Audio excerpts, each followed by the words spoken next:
Challenging star Darshan ಅವ್ರಿಗೆ ಪೂರ್ಣ ಪ್ರಮಾಣದ ಬೇಲ್ ಸಿಕ್ಕಿರ್ತಕ್ಕಂಥದ್ದು. ಅದ್ರ ಬಗ್ಗೆ ಪಾಪ ದರ್ಶನ್ ಅವ್ರನ್ನಂತೂ ಈ ಮೀಡಿಯಾಗಳ ಬಿಡಲೇ ಇಲ್ಲ. ಈಗ ಸ್ವಲ್ಪ ರೀಸೆಂಟಾಗಿ ನಾನು ನೋಡ್ತಾ ಇದ್ದೀನಿ, ದರ್ಶನ್ ಅವ್ರದ್ದು ಟ್ರೋಲ್ ಸ್ಟಾರ್ಟ್ ಆಗಿಬಿಟ್ಟಿದೆ. ಯಾವುದೋ ವಾಯ್ಸ್ ಹಾಕಿರ್ತಾರೆ, ಅವರು ಬೈಯೋದನ್ನು ಬಾಯಿಸಿ ಅದ್ಯಾವುದೋ A1 ಇದು ಬಂದಿದೆಯಲ್ಲ ವಿಡಿಯೋ ಎಡಿಟ್ರು, ಅದಕ್ಕೆ ಹಾಕ್ಬಿಟ್ಟು ಮಾಡಿಬಿಟ್ಟಿರ್ತಾರೆ. ಎಷ್ಟರ ಮಟ್ಟಿಗೆ ದರ್ಶನ್ ಅವ್ರನ್ನ ತೇಜೋವಧೆ ಮಾಡ್ತಾ ಇದ್ದಾರೆ ಅಂದರೆ, ಈ ಟ್ರೋಲರ್ಸು ಮತ್ತೊಂದು ಮಗದೊಂದು ಯಾರ್ಯಾರು ಆಪೋಸಿಟ್ ಪಾರ್ಟಿಗಳು ಆಗದೇ ಇರೋರಾಗಿರ್ಬೋದು, ಫೇವರ್ ಆಗಿರ್ಬೋದು, ಇನ್ಫೇವರ್ ಆಗಿರ್ಬೋದು, ದರ್ಶನ್ನ ಬಿಡೋ ಮಟ್ಟದಲ್ಲಿ ಇಲ್ಲವೇ ಇಲ್ಲ.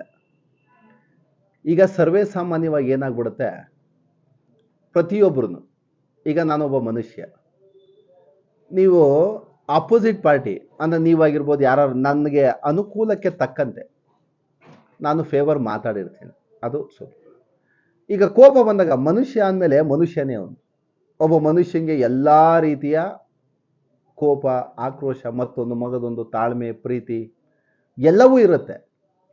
ಬಟ್ ಆದರೆ ಅವು ಯಾವುದೋ ಒಂದು ಸಂದರ್ಭಕ್ಕೆ ಬಂದಂಥ ಸಂದರ್ಭದಲ್ಲಿ, ಒಂದು ಗಲಾಟೆ ಆದಂಥ ಸಂದರ್ಭದಲ್ಲಿ ಯಾವುದೋ ಒಬ್ಬ ವ್ಯಕ್ತಿಗೆ ಅವರ ಸ್ವಂತ ಪತ್ನಿಗೆ ಬೈದಿರುವಂಥ ಒಂದೇ ಒಂದು ವಾಯ್ಸ್ ರೆಕಾರ್ಡನ್ನು ಇಟ್ಕೊಂಡು ಇನ್ನೂ ಎಷ್ಟು ವರ್ಷ ಅಂತ ತೇಜೋವಧೆ ಮಾಡ್ತೀರ? ಅದು ಅವ್ರ ಇಷ್ಟ. ಈಗ ಕಾನೂನು ಏನನ್ನತ್ತೆ ಗೊತ್ತಾ? ನಿನ್ನ ಹೆಂಡ್ತಿ, ನಿನ್ನ ಇಷ್ಟ, ನೀನು ಏನು ಬೇಕಾದ್ರೂ ಮಾಡ್ಕೋಬೋದು, ಕಾನೂನು ಬಾಹಿರವಾಗಲ್ಲ. ನಿನ್ನ ಹೆಂಡ್ತಿ ನೋಡಿ, ನಮ್ಮಲ್ಲಿ ಏನಾಗುತ್ತೆ ಗೊತ್ತಾ, ಪ್ರೀತಿಯಿಂದ ತಲೆ ಮೇಲೆ ಹೊಡಿತಾರೆ, ಪ್ರೀತಿಯಿಂದ ಆಚೆ ಹೋಗುವಾಗ ಸುಮ್ಮನೆ ತಲೆ ಮೇಲೆ ಹೊಡೆದ್ಬಿಟ್ಟು ಹೋಯ್ತಾರೆ. ಹೆಂಡ್ತಿ ನನಗೆ ದೌರ್ಜನ್ಯ ಮಾಡ್ತಾವ್ರೆ ಅಂದ್ರೆ ಅದಕ್ಕೆ ಕೇಸೆ. ನೋಡಿ, ಪ್ರೀತಿಗೂ ಕ್ರೋಧಕ್ಕೂ ತುಂಬ ಇದಿದೆ, ಕೋಪಕ್ಕೂ.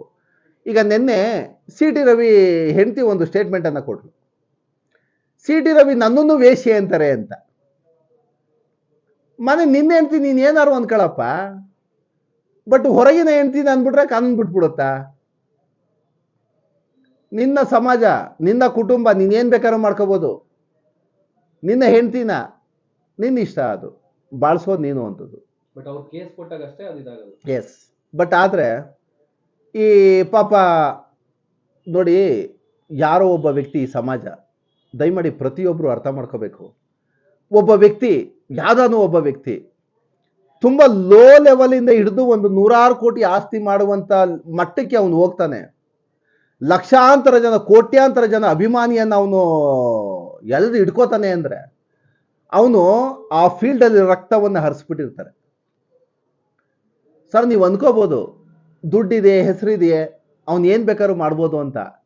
ಸರ್, ಸತ್ಯವಾಗ್ಲೂ ಹೇಳ್ತೀನಿ, ನೀವಿವತ್ತು ಈ ಲಗ್ಗೆರೇನೋ ಈ ನಮ್ಮ ಯಶವಂತಪುರದಲ್ಲೂ ಸ್ಲಮ್ಗೆ ಹೋಗಿ ಸರ್, ಅವರು ಊಟ ಮಾಡಿರ್ತಾರೋ ಬಿಟ್ಟಿರ್ತಾರೋ ಗೊತ್ತಿಲ್ಲ, ಆ ಮೋರಿ ಹರಿತಾ ಇರುತ್ತೆ, ಆ ಪಕ್ಕದಲ್ಲಿ ಅಡುಗೆ ಮಾಡ್ಕೊಂಡು ತಿಂತಾ ಇರ್ತಾರೆ, ಆರಾಮಾಗಿ ನಿದ್ದೆ ಮಾಡ್ತಾರೆ ಸರ್. ಈ MLA MP ಗಳಿಗೆಲ್ಲ ನಿದ್ದೆ ಬರುತ್ತೆ ಅಂದ್ಕೊಂಡಿದ್ದೀರಾ? ಅವರೆಲ್ಲ ನಿದ್ದೆ ಮಾಡೋದು 12ರಿಂದ 1 ಗಂಟೆ, ಎದ್ರೊಳಗೆ 8 ಗಂಟೆ. ಬರಬಾರ್ದು ಬಂದಿರುತ್ತೆ BP ಶುಗರ್ಗಳು. ಎಲ್ಲ MLA MP BP ಶುಗರೇ. ದುಡ್ಡಿರುವಂಥ ಪ್ರತಿಯೊಬ್ಬಂಗೂ ನಿದ್ದೆ ಬರಲ್ಲ, ಇದು ಸತ್ಯ. ಆಮೇಲೆ ಅಭಿಮಾನಿಗಳಿಗೆ ನಾನು ಹೇಳುವಂಥದ್ದು, ಸರ್, ನೀವು ಕರೆಕ್ಟಾಗಿ ಎಜುಕೇಟೆಡ್ ಆಗಿ, ಆಮೇಲೆ ನೀವು ನನ್ನ ಸಂಸಾರ ಹೇಗಿದೆ, ನನ್ನ ತಂದೆ ತಾಯಿ ಹೇಗಿದ್ದಾರೆ, ನಾನು ಗಾಡಿ ಲೋನ್ ಕಟ್ಟಿದ್ದೀನ, ನನ್ನ ಹತ್ರ ಗಾಡಿ ಇದೆಯಾ ಓಡಾಡೋದಕ್ಕೆ, ನನ್ನ ಹತ್ರ ಗಾಡಿನಲ್ಲಿ ಓಡಾಡ್ತಾ ಇದ್ದೀನಿ, ನೆಕ್ಸ್ಟು ಕಾರಲ್ಲಿ ಓಡಾಡುವಂಥ ಮನೋಪ್ರವೃತ್ತಿಯನ್ನು, ಒಂದು ಸಾಧನೆ ಮಾಡುವಂಥ ಇದನ್ನು ನಾವು ಬೆಳೆಸ್ಕೋಬೇಕೋ ಹೊರತು ಕಾರ್ ಇರೋನ್ನ ಅನುಕರಣೆ ಮಾಡ್ಕೊಂಡು ಹೋಗ್ಬಿಟ್ರೆ ನೀವು ಯಾವಾಗಲೂ ಆ ಥರ ಆಗುವಂಥದ್ದು. ಆಮೇಲೆ ದರ್ಶನ್ಗೆ ಮಾತ್ರ ಎಷ್ಟು ಹುಚ್ಚ ಅಭಿಮಾನಿಗಳು ಅಂದರೆ, ಪ್ರತಿಯೊಬ್ಬರಿಗೂ ಅಭಿಮಾನ ಇರಬೇಕು.